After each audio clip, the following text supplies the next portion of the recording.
మనదైతే 2+ lounger sofa, చిన్న ఇంట్లోకి best and sofa. ఇది చిన్న సైజ్లో ఉంటుంది, 7 డైమెన్షన్ వచ్చేసి 7/6 ఫీట్ వస్తుంది.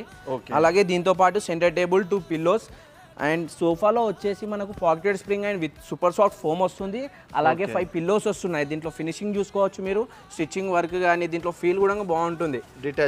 డిటాచబుల్ క్లీనింగ్కి కూడా ఈజీ ఉంటుంది. ఓకే ఓకే దీని ప్రైసింగ్ ఎలా ఉంటుందన్న మనకు? దీని ప్రైస్ వచ్చేసి ఓన్లీ 29,500 మాత్రమే. దీంట్లో కస్టమైజేషన్ అండ్ కలర్ ఆప్షన్ ఉంటుంది. ఈ సోఫాతో పాటు మనం ఫ్రీగా ఇస్తున్నాం centre table and 2 puffies. Okay అన్న నెక్స్ట్ అన్న ఇది వచ్చేసి సోఫా కమ్ బెడ్. దీంట్లో సోఫా బెడ్ కూడా అయిపోతుంది మనకి. మనం ఎలా అయినా రిలాక్స్ అవ్వచ్చు దీంట్లో. 3 సీటర్లో కంబెడ్ వస్తుంది. లాంజర్లో విత్ మాన్యువల్ స్టోరేజ్ వస్తుంది మీకు. ఓకే టోటల్ ఫినిషింగ్ నీట్గా ఉంటుంది. దీంట్లో కలర్ కస్టమైజేషన్ కూడా ఉంటుంది మీకు. ఓకే దీని ప్రైసింగ్ ఎలా ఉంటుంది? దీని ప్రైస్ వచ్చేసి ఓన్లీ 38,500 మాత్రమే వస్తుంది మన దగ్గర ఫర్నిచర్ ల్యాండ్మార్క్లో. ఓకే ఈ సోఫా కంబెడ్తో పాటు మనం సర్ప్రైజ్గా ఈ సెంటర్ టేబుల్ అండ్ 2 పఫీస్ కూడా ఇస్తున్నాం.